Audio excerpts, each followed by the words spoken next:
Hello my dear student, स्वागत है आप सबका SR91 के इस यूट्यूब चैनल पर।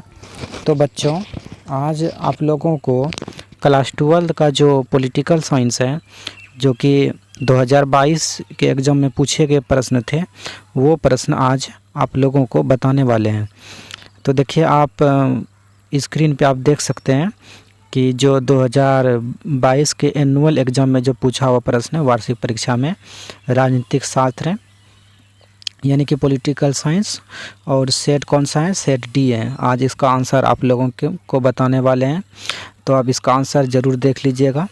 और 2025 के एग्ज़ाम में ये प्रश्न भी आपके एग्ज़ाम में क्या रहेगा, VVI माना जाएगा, इसीलिए आप ज़रूर पढ़ लीजिएगा अच्छा से। तो चलिए क्वेश्चन की तरफ चलते हैं अब। तो देखिए, क्वेश्चन है, पहला प्रश्न है कि नाटो से कितने राज्य संबंधित हैं, यानी जो नाटो थे उनसे कितने राज्य संबंधित थे। तो कहने का मतलब हुआ, जो नाटो जो था उससे कौन सा राष्ट्र संबंधित है, यानी कितना राष्ट्र थे नाटो में। तो देखिए, जिस समय नाटो का गठन हुआ था, 1 अप्रैल, ये जो हम बगल से क्वेश्चन बता रहे हैं साइड से, इसको भी याद कीजिएगा। 1 अप्रैल 1949, यानी कि 1 अप्रैल 1949 को नाटो का क्या हुआ था, गठन हुआ था। ये नाटो क्या है बताइए। तो नाटो एक सैन्य संगठन है, यानी कि सैन्य संगठन मतलब एक संस्था है जो कि सैनिक को मतलब ट्रेनिंग दिया जाता है, इसमें शिक्षा दिया जाता है। तो जिस समय नाटो का गठन हुआ था उस समय इसमें 12 राष्ट्र थे शामिल, यानी 12 देश शामिल थे। राष्ट्र कहने का मतलब देश। तो नाटो में स्थापना के समय कुल कितने राष्ट्र शामिल थे, तो 12 राष्ट्र शामिल थे। और कब गठन हुआ था, 1949 को, 1 अप्रैल 1949 को नाटो का गठन हुआ। अब यहाँ तक आपको याद रख लिए होंगे। उसके बाद है कि ये नाटो जो था कितना स्थापना कब हुआ था, ये तो बता दिए। चलिए इसके आगे अब चलते हैं, क्वेश्चन नंबर 2 की तरफ चलते हैं, क्या कि आंसर भी बताना है, लेट नहीं करेंगे। ऑपरेशन स्टॉर्म जो था वो किससे संबंधित है। ऑपरेशन स्टॉर्म जो चलाया गया था ये किससे संबंधित है। पहले तो आप जान लीजिए कि ये ऑपरेशन स्टॉर्म चलाया कब गया था। तो ये ऑपरेशन स्टॉर्म जो चला गया था 1990 या 91 आप कह सकते हैं, 1990-91 ईस्वी में ऑपरेशन स्टॉर्म चलाया गया था। अमेरिका ने इराक के खिलाफ इसे गल्फ वार भी कहा था। कहने का मतलब हुआ, अमेरिका ने यह जो ऑपरेशन स्टॉर्म था ये अमेरिका ने इराक के खिलाफ चलाया था। किसके खिलाफ, इराक के खिलाफ। किसने चलाया, अमेरिका ने चलाया। इसीलिए इसको और एक नाम दिया जाता है कि अमेरिका ने इराक के खिलाफ जो ऑपरेशन स्टॉर्म चलाया, इसको कहा गया था गल्फ ऑफ वार। क्या कहा गया था, गल्फ, थोड़ा सा लिख देते हैं, गल्फ ऑफ वार कहा गया था। इसको क्या कहा गया था, गल्फ और वार मतलब कहा जाता है, यानी कि खाड़ी का युद्ध। क्या कहा जाता है, गल्फ मतलब खाड़ी होता है, खाड़ी का युद्ध। तो यहाँ पे सीधा सा क्वेश्चन था, इसका आंसर होगा क्या, खाड़ी का युद्ध से संबंधित है। यानी ऑपरेशन स्टॉर्म किससे संबंधित है, तो खाड़ी युद्ध से संबंधित है। और इसका अन्य भी नाम भी था, ऑपरेशन डेजर्ट शील्ड नाम था, ऑपरेशन डेजर्ट स्टॉर्म नाम था। अभी यहाँ पे ऑपरेशन डेजर्ट स्टॉर्म आपसे पूछा है। ऑपरेशन डेजर्ट सेवर नाम था। सारा नाम लिखना पड़ेगा क्या, चलिए लिख देते हैं। देखिए इसका कितना नाम था, ऑपरेशन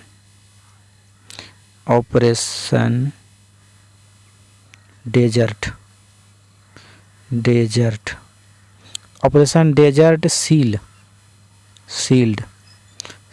शील्ड, ये एक नाम हो गया, ऑपरेशन डेजर्ट शील्ड। उसके बाद एक दूसरा नाम है ऑपरेशन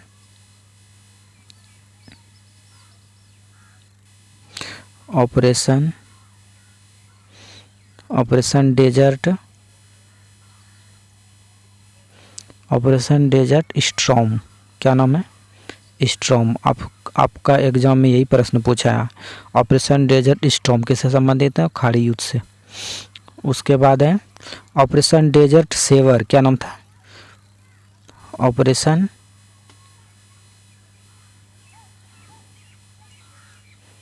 डेजर्ट सेवर नाम था, सेवर। तो ये 3 नाम है, ऑपरेशन स्टॉर्म हो गया, ऑपरेशन डेजर्ट सेवर हो गया, ऑपरेशन डेजर्ट शील्ड हो गया। तो इतना नाम है, किसका नाम है? खाड़ी के युद्ध से का नाम है। तो खाड़ी युद्ध से संबंधित होगा ये। ऑपरेशन डेजर्ट किससे संबंधित है? खाड़ी युद्ध से। अच्छा, खाड़ी युद्ध कब हुआ था? 1990-91 अभी तुरंत बताए थे ना, 1990 या 91 में हुआ था। चलिए, आपको समझ में आ गया होगा बच्चों। चलिए क्वेश्चन नेक्स्ट की तरफ चलते हैं। क्वेश्चन नंबर 3 का आता है। तो देखिए क्वेश्चन नंबर जो 3 है, 3 नंबर प्रश्न है, किस घटना के बाद सोवियत संघ अस्तित्व में आया? कहता है कि किस घटना के बाद, यानी कौन से ऐसा घटना हुआ उसके बाद सोवियत संघ अस्तित्व में आया, मतलब सोवियत संघ का गठन हुआ था।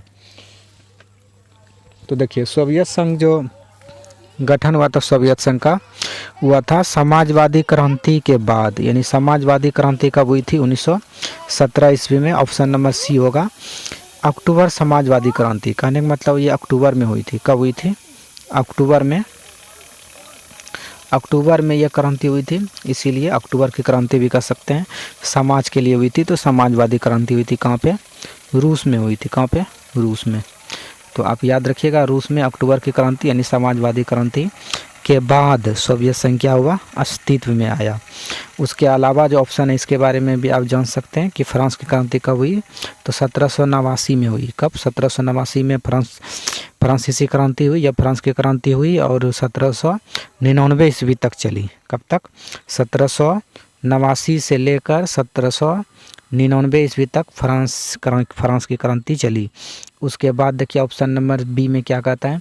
प्रथम विश्व युद्ध। प्रथम विश्व युद्ध हुआ था 1914 से लेकर 1918 तक, 4 वर्ष तक। कितना वर्ष तक चला? 4 वर्ष तक प्रथम विश्व युद्ध चली थी। उसके बाद क्या है? उसके बाद है समाजवादी क्रांति, बता दिए 1917 में हुई, अक्टूबर महीने में। उसके बाद है नवंबर की क्रांति। नवंबर की क्रांति को अक्टूबर की क्रांति भी कहा जाता है। रूसी क्रांति इसको भी कहा जाता है, और बोल्शेविक क्रांति, ये सब हुआ है नवंबर में। कब? नवंबर में। ये सब इसका नाम है। चलिए आगे क्वेश्चन है, देखिए क्वेश्चन आगे की तरफ चलते हैं। क्वेश्चन नंबर 4 है कि सोवियत संघ के, यानी कि सोवियत संघ के विखंडन के बाद कौन सा देश अकेली महाशक्ति बन गया? यानी कि सोवियत संघ के विघटन के बाद कौन सा ऐसा देश है जो कि अकेली महाशक्ति बन गया? तो जब सोवियत संघ भंग हो गया पूरी तरह से, तो एक ही देश दुनिया में मतलब उसका वर्चस्व हो गया और वो महाशक्ति बन करके निकला। तो वो था अमेरिका। कौन? अमेरिका, जो कि अभी भी अमेरिका ही विश्व में शक्तिशाली देश है। और सोवियत संघ का यह विखंडन यानी विघटन हुआ कब था? सोवियत संघ कब हुआ था विघटन? तो 1991 ईस्वी में सोवियत संघ क्या हो गया? 15 खंडों में विभक्त हो गया। कितने खंडों में? 15 खंडों में सोवियत संघ क्या हो गया? विभक्त हो गया। कब? 1991 में।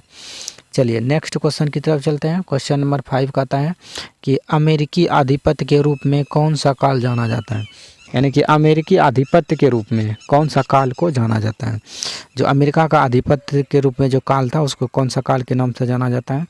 तो उनको कहा जाता है शीत युद्ध के बाद का जो काल था, यानी जब शीत युद्ध समाप्त हो गया। शीत युद्ध स्टार्ट हुआ था कब? 1945 में, और यह समाप्त हुआ 1991 में। जैसे कि सोवियत संघ भंग हुआ तो शीत युद्ध क्या हो गया? समाप्त हो गया। तो ये शीत युद्ध के बाद का जो काल स्टार्ट हुआ वो अमेरिकी आधिपत्य के रूप में जाना गया। क्योंकि शीत युद्ध कब खत्म हुआ? 1991 में, क्योंकि सोवियत संघ 1991 में क्या हो चुका है? भंग हो चुका है। जब सोवियत संघ 1991 में भंग हो गया तो अब दुनिया में किस देश का वर्चस्व रहा? तो अमेरिका का रहा। इसीलिए अमेरिका का आधिपत्य के मतलब रूप में काल जाना जाता है। कब का काल को? शीत युद्ध के बाद का काल को। चलिए ये भी प्रश्न आपको समझ में आ चुका होगा। चलिए क्वेश्चन नंबर 6 की तरफ चलते हैं। अब 6 नंबर प्रश्न है कि सोवियत संघ को पूर्ण रूप से कब भंग कर दिया गया? यानी कि सोवियत संघ जो था इनको पूर्ण रूप से भंग कब कर दिया गया था? तो अभी हम बताए थे पूर्ण रूप से भंग कर दिया था 26 दिसंबर 1991। तारीख तो हम नहीं बताए थे, पर तारीख याद रख लीजिएगा, 26 दिसंबर। तो 26 दिसंबर 1991 ईस्वी को सोवियत संघ को पूरी तरह से क्या कर दिया? भंग कर दिया गया। कितने खंडों में? 15 खंडों में भंग कर दिया गया था। अभी आपको हम बताए थे। चलिए इसके बारे में और भी आप कुछ जान सकते हैं, ऑप्शन में है। तो 1990 ईस्वी में कुछ हुआ था, तो बताइए 1990 में क्या हुआ था? तो 1990 ईस्वी में जो हुआ था, शॉक थेरेपी को अपनाया गया था। किसको अपनाया गया था? Shock therapy. शॉक थेरेपी को थेरेपी को कब अपनाया गया था? 1990 ईस्वी में अपनाया गया था। किसको? शॉक थेरेपी को। उसके बाद है ऑप्शन डी नंबर, आप देख सकते हैं क्या लिखा हुआ है, 1992। तो 1992 में बाबरी मस्जिद को भंग कर दिया गया था। बाबरी मस्जिद को क्या कर दिया गया था? भंग कर दिया गया था, जो कि बाबर ने बनाया था अपने शासनकाल में। बनाया था कि नहीं? चलिए आगे है। तो क्वेश्चन नंबर 7 की तरफ चलते हैं हम। सोवियत व्यवस्था में अर्थव्यवस्था को कौन नियंत्रित करता है?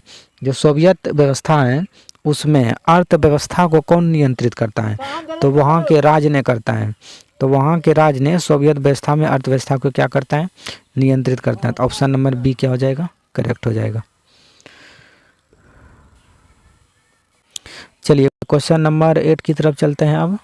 क्वेश्चन नंबर 8 है, चलिए क्वेश्चन नंबर 8 कहता है शॉक थेरेपी के द्वारा किस तरह की अर्थव्यवस्था प्रस्तावित की गई थी? अभी बताएं हम कि शॉक थेरेपी को कब अपनाया गया था? तो 1990 में। उसके बाद है कि शॉक थेरेपी के द्वारा किस तरह की अर्थव्यवस्था को प्रस्तावित की गई थी, यानी किस तरह की अर्थव्यवस्था प्रस्तावित की गई थी? तो शॉक थेरेपी ने जो अपनाया था पूंजीवादी को। किसको? शॉक थेरेपी ने किस प्रकार की अर्थव्यवस्था को अपनाए थे? तो पूंजीवादी अर्थव्यवस्था को शॉक थेरेपी ने अपनाई थी। चलिए नेक्स्ट क्वेश्चन है, क्वेश्चन नंबर जो 9th हो जाएगा, 9 नंबर क्वेश्चन है कि सोवियत व्यवस्था ने अपनी लोकप्रियता इतनी जल्दी क्यों खो दी? यानी सोवियत व्यवस्था में अपनी लोकप्रियता इतनी जल्दी क्यों खो दी? मतलब कैसे सोवियत संघ जल्दी से इतना जल्दी भंग हो गया? क्या वजह था? यह ज़्यादा लोकतांत्रिक हो गया था? नहीं, ये नहीं होगा। जनता व्यवस्था से ऊब चुकी थी? नहीं, ये भी नहीं होगा। यह जनता को शोषण कर रही थी, यानी जनता को शोषण कर रही थी, जनता का शोषण नहीं कर रही थी। यह अत्यंत अधिनायकवादी और नौकरशाही तंत्र व्यवस्था हो गई थी। तो यही इसका आंसर होगा कि यह अत्यंत अधिनायकवादी और नौकरशाही तंत्र व्यवस्था हो गई थी। चलिए इसका नंबर 9 का आंसर क्या हो जाएगा? डी हो जाएगा। चलिए क्वेश्चन नंबर 10 की तरफ चलते हैं। अब 10 नंबर प्रश्न कहता है कि सोवियत संघ का उत्तराधिकारी राज्य कौन बना? यानी सोवियत संघ का उत्तराधिकारी राज्य जो बना था वह बना था यूक्रेन। कौन बना था? यूक्रेन जो था सोवियत संघ का उत्तराधिकारी राज्य बना था। सोवियत संघ में सबसे बड़ा देश कौन शामिल था बताइए तो सोवियत संघ में सबसे शक्तिशाली देश और जो बड़ा देश था वो था कौन? रूस था। तो सोवियत संघ का उत्तराधिकारी राष्ट्र आपसे पूछा है तो इसका आंसर क्या हो जाएगा? Option C. चलिए क्वेश्चन नंबर 11 की तरफ चलते हैं। अब 11 नंबर प्रश्न है किस पृथ्वी सम्मेलन ने पर्यावरण को विश्व राजनीति के केंद्र में ला दिया? यानी किस पृथ्वी सम्मेलन ने पर्यावरण को विश्व राजनीति के केंद्र में ला दिया? कहने का मतलब हुआ कि ऐसा कौन सा पृथ्वी सम्मेलन हुआ था जिसने पर्यावरण को विश्व के राजनीतिक में क्या कर दिया? केंद्र में ला दिया था। यानी पर्यावरण के अंतर्गत बहुत कुछ लाया गया था, जैसे कि ओजोन परत हो गया, भूक्षरण जो कि मतलब गैस सब होता था उस सब पे मतलब जो देख रेख भी किया गया था। तो कौन सा पृथ्वी सम्मेलन वो सब लाया गया था? पर्यावरण को विश्व राजनीतिक के केंद्र में ला दिया था। तो पहला पृथ्वी सम्मेलन जो हुआ था, पहला पृथ्वी सम्मेलन कब हुआ था? तो पहला पृथ्वी सम्मेलन हुआ है कब? 1992 में। तो पहला 1992 में हुआ था। इसका आंसर क्या हो जाएगा? 1992। तो पहला पृथ्वी सम्मेलन 1992 ईस्वी में हुआ था। यही पृथ्वी सम्मेलन के अनुसार पर्यावरण को विश्व राजनीतिक के केंद्र में ला दिया गया था। अच्छा, यह पहला पृथ्वी सम्मेलन कहाँ पे हुआ था बताइए तो? ये हुआ था ब्राज़ील के एक शहर है, ब्राज़ील के Rio de Janeiro, Rio de Janeiro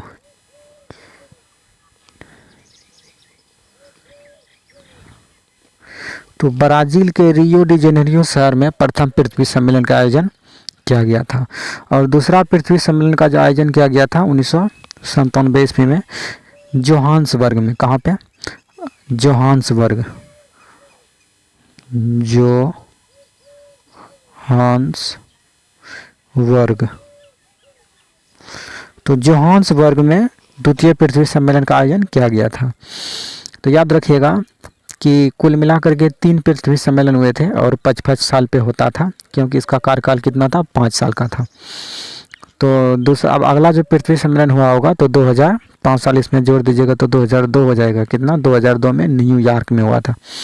चलिए अगला क्वेश्चन है, क्वेश्चन नंबर 12 की तरफ चलते हैं। कि योजना आयोग की स्थापना किस वर्ष की गई थी, यानी कि योजना आयोग जो थी उसकी स्थापना किस वर्ष की गई थी। तो 15 मार्च 1950 ईस्वी को, 15 मार्च 1950 ईस्वी को योजना आयोग का क्या हुआ था, गठन किया गया था। और उस समय प्रधानमंत्री कौन थे भारत के, तो नेहरू थे। कौन थे, नेहरू।